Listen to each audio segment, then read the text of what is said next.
Okay. Hi, everybody. I am Jennifer McCulloch with Century 21 High Desert, and I have a Facebook page called the Love Yourself Project. And part of that is a new thing that I'm starting called Beautiful Conversations.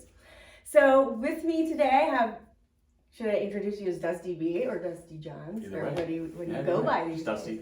days? Just Dusty. Probably many of you know Dusty from radio. He's got the Be the DJ.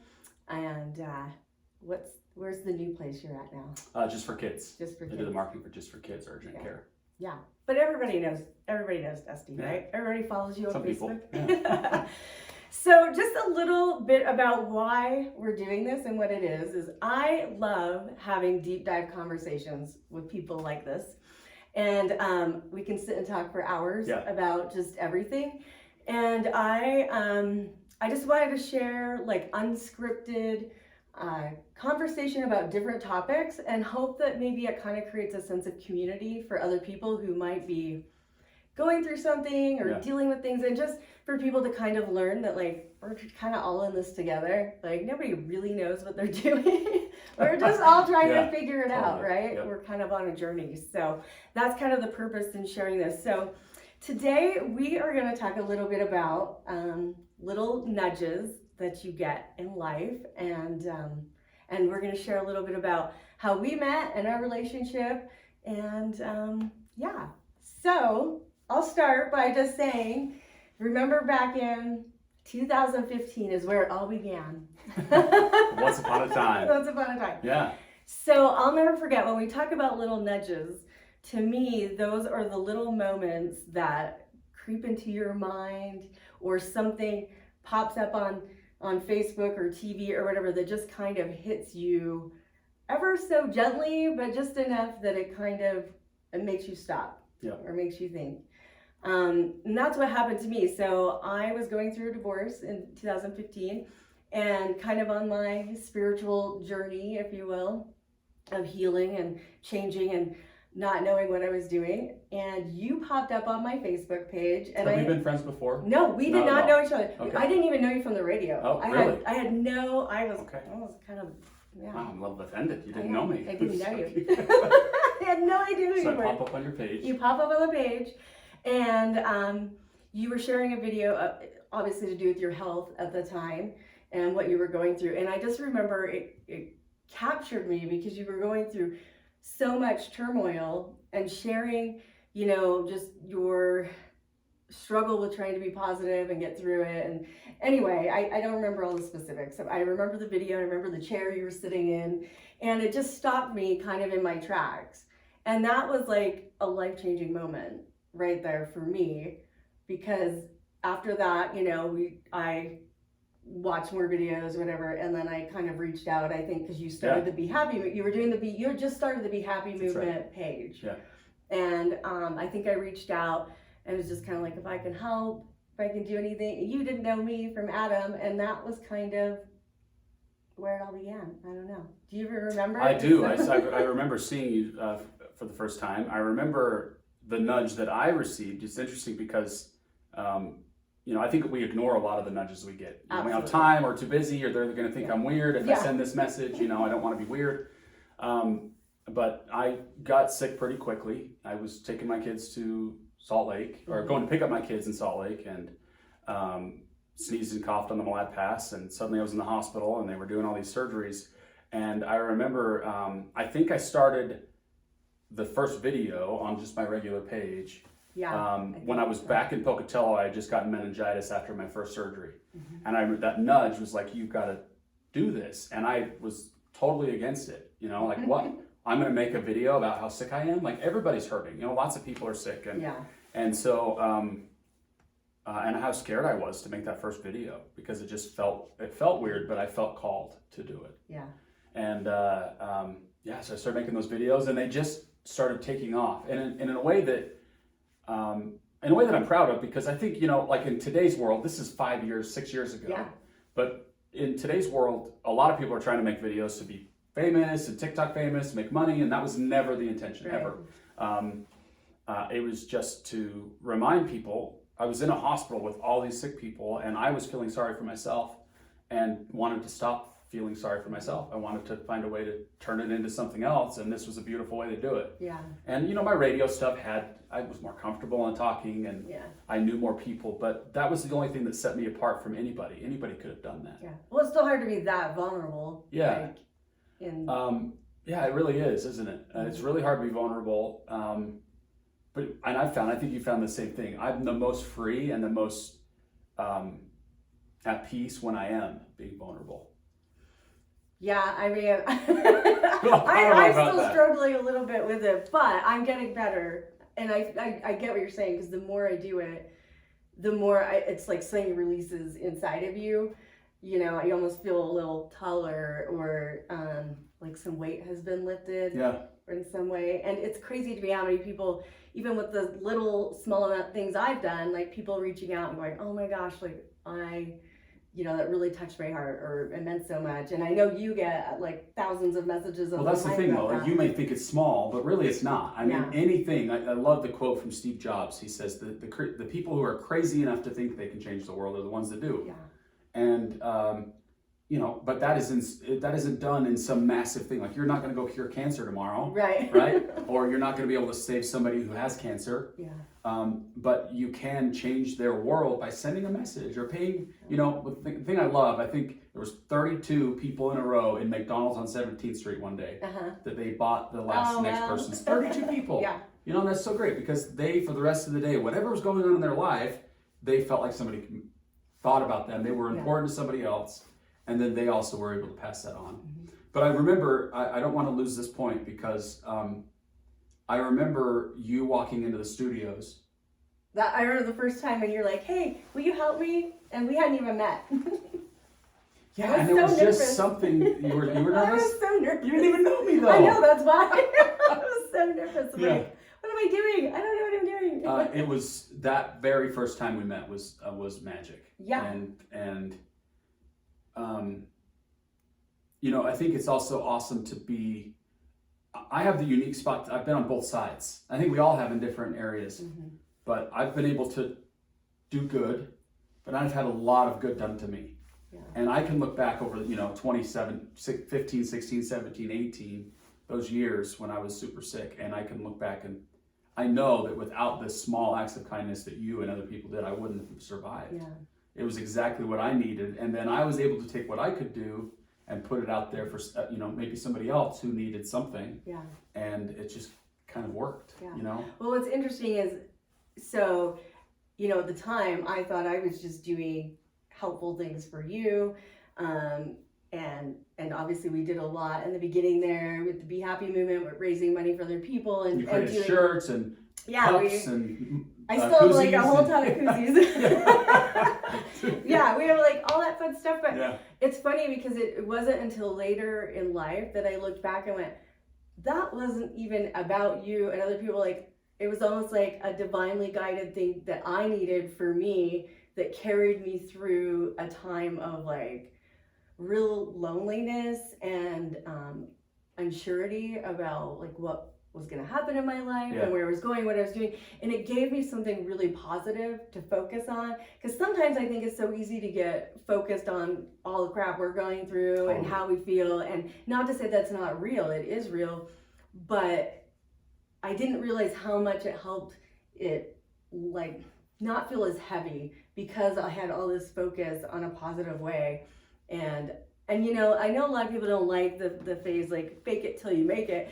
But the thing that I have learned with that is I was faking it at that time. It was sort of like, okay, I'm going to wake up and I'm going to be happy today because we're going to do this movement. We're going to stand on the street and hold signs, and I'm so uncomfortable. And like, and I was faking it. And I remember there was one day I woke up and I was like, I'm not faking it anymore. It was like every little step kind of helps you get there. Yeah. So sometimes you do kind of have to fake it a little bit, to get your mind in a space that's good. So you saved me every bit as much as you felt like I, saved you in your life at the time. And so those little nudges to me are so tremendous. And you're right, we don't this is what I love about Mel Robbins and her Yeah. 5-second rule. Yeah. And I try to implement this when I have like a thought pop in my mind, like call this person. And then I'm like, oh no, I'm too busy, or why? They'll think I'm weird, whatever it is. And I try to do the 5, 4, 3, 2, 1, like just do it. Just do it. And there's a reason. And maybe the reason's not for me, maybe it's for them. Like, I don't know. But I have learned that these things are definitely divinely guided. Yeah. The thing that I love too about just as you've been talking is it feels to me like when I look at our specific story and the things that we've been through, and as your friend now, I consider you one of my best friends. Yeah. I look at your life and I see where you've come, and even just making this video. One time we tried to make a Oh my video gosh. and you like broke out in hives and you were like, absolutely not, it's not gonna happen. So true. He used to literally be like, please, please, please make a video. And I was like, I cannot do it. And I did the one. You did do little one very early on. And I was like, I'm going to throw up now. I'm like, this is the worst thing ever. You're so good. You're so good at this. And the thing that I love about that is, I don't take any credit for that. As you were mentioning, you were talking about the kind of the, it's helping other people. And I have a solid belief that the universe or God or whatever it is in your life that you believe in, there is a higher power, a higher energy that is directing us all. Yeah. And, I think sometimes you turn on the news right now and it's daunting. The border and the drugs and then this and then that. And like 2 days ago, I got onto Facebook. I, had some health just still being weird for me. Mm-hmm. And I still get like this urge, and it's like, I feel like I'm going to throw up if I don't make a video because it helps me kind of like get it out there. And then I feel like I've done my bit, I can walk away. Yeah. But I was feeling like I needed to make a video and I was resisting it. I didn't want to talk about it. I didn't know what to talk about. And then I get on Facebook and Chrissy Anderson with Tate his heart thing, he's not doing well. Mm-hmm. And then another friend of mine has this kid that is basically going to die of a genetic disorder in 15 to 20 years. And then another friend who's just lost a daughter, it's like, well, it made me feel like, well, why would I talk about mine? My stuff is pathetic now. Yeah. And I think that's good and bad. It's good because it's like, oh, I'm not as bad off as I thought I was. Yeah. And the other thing is, it doesn't matter how bad off we are or who's in a worse situation, we can do things that can help. And I think it's all divinely connected. I really do.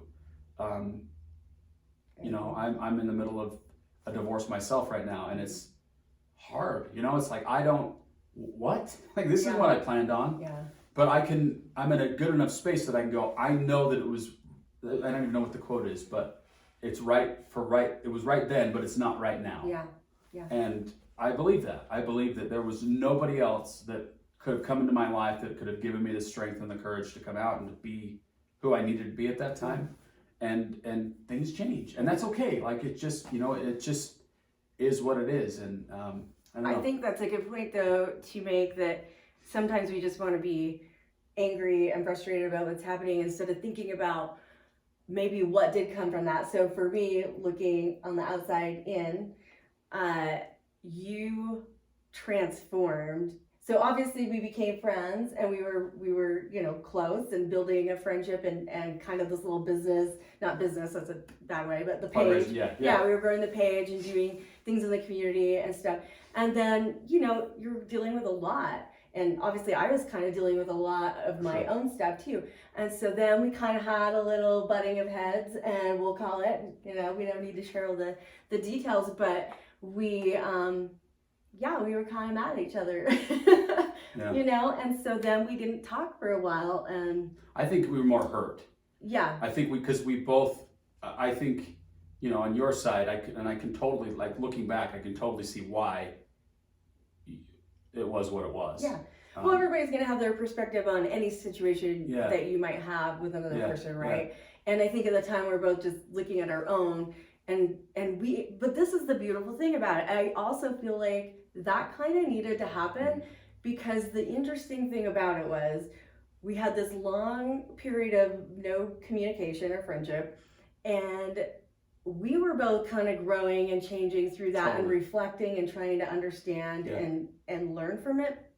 And then when we did get, come back together, and I saw you like moving forward with with Tate and just where that place you were at, that growth and who you were, it's like, I don't see how anyone could say it wasn't right. Yeah. You know, like you needed that in your Yeah. life. So it's hard to see that though when you're in it in the moment. But with that, I wanted to talk about, again, going back to the nudges and how interesting it was. So when we weren't friends for a while, we both had a night where all of a sudden it was like, I just felt so strongly, I just need to reach out. I just need to reach out. And I didn't want to. I was digging my heels in. I'll be a little honest. I had a couple glasses of wine. That probably helped me lower my defenses a little and go, fine. Yeah. You know, and I remember sending you a message, and I'll never forget, you responded immediately and were like, oh my gosh, that's so crazy you reached out, because I just sent you a letter and a card, and I remember thinking like, oh yeah, right. And no kidding, you did, because I got it in the mail like the next day, and you can tell like it's, you know, was stamped, like it had definitely gone out. And that to me is a nudge that we each had.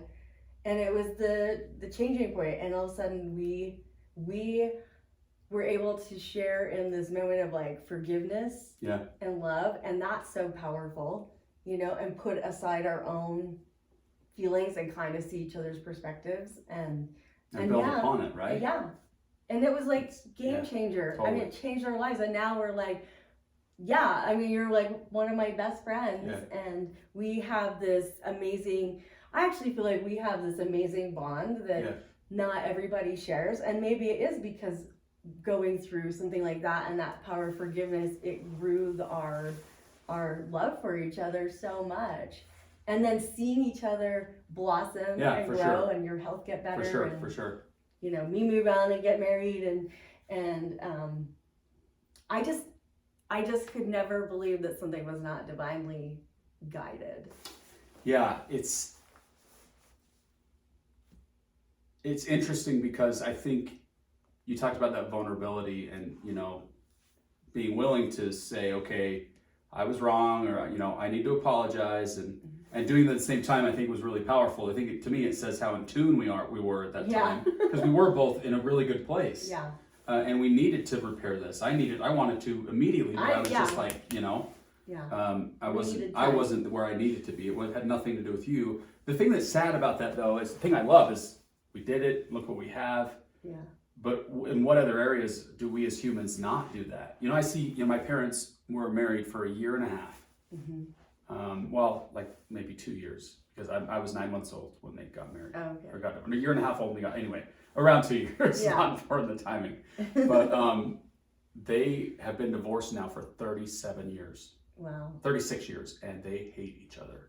Oh, so sad. It's like, they don't want to talk about each other. They don't want to look. They don't want to think. They don't want to. And it's always been that case. And to me, it's just such a heartbreak because they've both grown and they're both in a much better place, you know. And they don't have to be married anymore. They could just get along. Yeah. Never in a million years. Like just let that go. And I also have another friend who, one of their friends did something to offend them. And I'm like, okay, but it's been a while. Like, nope, I will never. You just heels dug in and what are they missing out on? You know, like I think they're afraid to show vulnerability and to allow that person. And again, not every situation is the same. You know, I think both of us knew deep down that we weren't trying to hurt each other in the beginning, so we could open that door again. But I think it's really powerful if we just, again, listen to that nudge and are open to it, stop resisting. Well, and I just think, you know, we're all humans. Like, maybe I did say something, you know, sometimes it's offensive to somebody. I mean, we all make mistakes, and I think trying to recognize that in each other and to have a sense of grace for one another is so powerful. Yeah. And it's not to say that when you forgive somebody that you have to be in their life still. Like, I think there are, so for example, like, I'm divorced, right? You're getting divorced, and there's no ill feeling towards this other party. Now, was there hurt and anger? Absolutely. And you go through it, and then you find a way to forgive and move forward, and also recognize, like, I have a role in this too. You know, you can't, it's so easy to just point a finger at someone else. But yeah, we all have our part in it. Yep. And that forgiveness, I think, regardless if you carry on with a relationship with the other party, you got to release that within you. Like, it's like carrying around this ton of bricks that does you zero good in your life. I think sometimes we think we're doing it to protect ourselves. Nobody can hurt me if I do this. But that wall. I believe that actually does more damage to us than good. And anyway, I mean, I feel like, yeah, we might be a little bit of a unique scenario with how close our relationship has been able to be. But still, I just think of those people out there that what if they could forgive and really see something in one another that's so beautiful that they're missing out on. Like, what if I was missing out on your friendship? Oh my gosh, I'd be devastated. Like, this guy, like, I can't even imagine. I like seriously, I go home sometimes, and no offense to my husband because I love him, but I'm like, just hug me like Dusty, just squeeze me. He's not a big hugger, so you know, right. I have to tell him like, no, not yet. It's not long enough. You have to wait. Get over here. But seriously, like I would be like, knowing what I know now about our relationship and you, I mean, that I would never want to miss out on that. Yeah. Never. What's so cool too is like, we could go months without even saying anything. And I know that in a second, if you needed something, I would be there, and I know the same. Yeah. And it's just that bond that you talk about, and I think bond is created through that trial. The other thing I think about too is, I think in order to forgive somebody else, we have to forgive ourselves. Yeah. And in order to allow somebody else in, we have to forgive them. And for me, it's always been easier. Have you ever read The Four Agreements? Yes. Yeah, and you might be the one that got me onto that book. I don't know. I can't remember. I think we read it around the same time. I don't remember who. Yeah. Oh, I just love that book. That third rule: nothing others do is because of you. And it's like, well, what do you mean? Well, they are dealing with their own things, just like we are. Like, we want people to forgive us for being imperfect, but we're not willing to extend that to somebody else who may be going through things that you have no idea about. And they may not, it may be childhood trauma, maybe their own health problems, it may be, husband, spouse, kids, whatever. So that's also helped me too when I go, okay, yes, there was wrong here. Yes, there's emotions, but do they hate me? Or is it just that they did something that hurt me, but it wasn't directed towards me? Yeah. So I think that's important too. Well, I think sometimes people don't also want to ask for forgiveness because. Is it the pride thing? I think there's some pride. I think there's some shame involved, and also protecting themselves. Like, what if this person doesn't say anything? What if they don't accept my apology, right? And dealing like you're putting yourself out there and they shut you down. Yeah, and it's like now I have to relive it all over again. I mean, I kind of had that experience not that long ago where I had a little bit of a falling out with a good friend, and some time went by, and I again had the nudges, like, and I was digging the heels in at first, and then I thought, no, I need to do this because first of all, like, why? What do I have to lose? What do I have to lose? Like, we've already hurt our friendship, right? So what do I have to lose? I think it works. And so I just made a small step. Reaching out and just kind of saying, something kind and nice, and left it at that. And I never heard anything back, and that's okay. I remember I had a moment of feeling like, like kind of that punch to the gut a little bit, like, they're not even willing to respond to me. But I'm like, it's okay, because that is what it is, and I tried to do my best, and now all I can do is work on, forgiving myself for my part in it, extending forgiveness, because I feel like even when you do that, even if somebody's not willing to accept it, when you just put it out there into the universe, that energy goes and it releases from you. And we got that brick, right? Yeah. You got that negative thing, and now it's not on you at all. Hopefully you get to a point, I think you have, that it's not on you at all. It's up to them, and you can't. Like, that's a good point. You can't. People aren't always going to receive that well. Yeah. And again, that's on them. So you take out that weight, because we all have our own weights that we can't get rid of. There's a lot of analogies out there of why you would worry about something that you don't control. Yeah. I wish it was that easy. Just turn it off. But exactly. And none of this is easy. I think it's just recognizing that, again, we're all going through this together, and my hope is that us sharing our story and our experiences, and we could talk about a million different other experiences of nudges, and forgiveness and stuff, but this, I would hope, would just help somebody who's going through whatever to maybe today's the day that you go, okay, yeah, I'm gonna forgive somebody, or maybe today's the day you listen to that one little nudge, whatever that may be, just that little voice in your head or your heart that is just telling you to do something or not do something. Sometimes it's that. That's for sure. Run away. Okay. But yeah, that's my goal. Is I hope that we can. I don't know. I'd love to hear people's feedback and have them share experiences of these things and maybe how it transformed your life when you actually did listen to the little nudge. Love it. Yeah. Thanks for the opportunity. Yeah. Thanks for being Yeah, here. of You know course. I love you. I love you. You're amazing. Bye, everyone.